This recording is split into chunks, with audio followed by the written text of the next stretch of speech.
না অনেক দিন পর আমার দিদার কথা খুব মনে পড়লো। কেন বলুন তো? বলছি।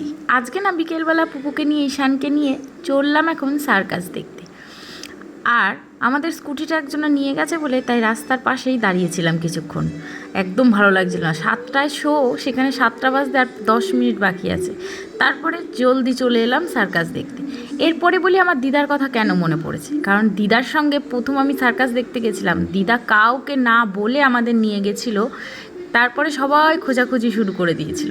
দেন টিকিট কেটে ঢুকে পড়লাম, আর কিছুটা শো শুরু হয়ে গেছে। আসতে তো আমাদের একটু লেট হয়েছে 10 মিনিট, তাই শুরু হয়ে গেছিলো। একে একে অনেক কিছু দেখা শুরু হচ্ছিল, দারুণ লাগছিল।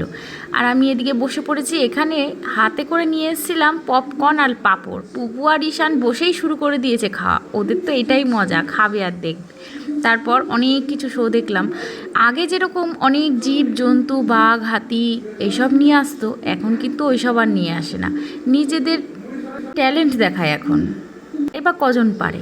দারুণ লাগলো। মেয়েটা কি সুন্দর মুখে কেরোসিন তেল নিয়ে হাত আগুন ধরাচ্ছে, আবার একটু নাচছেও, তারপরে ব্যালেন্স করছে। তো একটা হচ্ছে প্রবলেম, ভিতরে ভীষণ গরম। ওখানে না পাখাও বিক্রি হচ্ছিল, অনেকের হাতেই পাখা, সবাই পাখা দিয়ে হাওয়া খাচ্ছে। কি করব, ভিতরে তার ফ্যান ট্যান লাগায়নি, এত পরিমাণে গরম লাগছিল। সবারই খুব বিরক্ত লাগছিল। মানে ঈশান তো বলেই যাচ্ছে, মা আর কতক্ষণ হবে, আর কতক্ষণ হবে। আমি বলছি ঠিক শেষ হয়ে যাবে।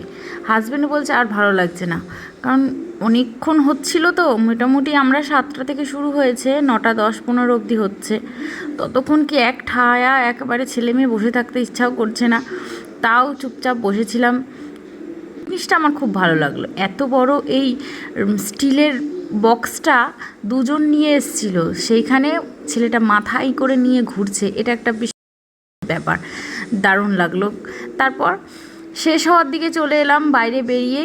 বাইরে বেরোনোর সঙ্গে সঙ্গে ঈশান বলল, চলো মা আমরা মোমো খাই। অনেক দিন তো আমরা মোমো খাইনি। তারপর হাজব্যান্ড নিয়ে গেল মোমোর দোকানে, মোমো খেলাম। আর এদিকে পুপু আমার সঙ্গে একটুখানি খাওয়া শুরু করেছে। তারপর বললো এত ঝাল, আর খেতেই পারলো না। আর এদিকে ঈশানের আবার সেই বায়না, মোমো খাওয়া হয়ে গেছে।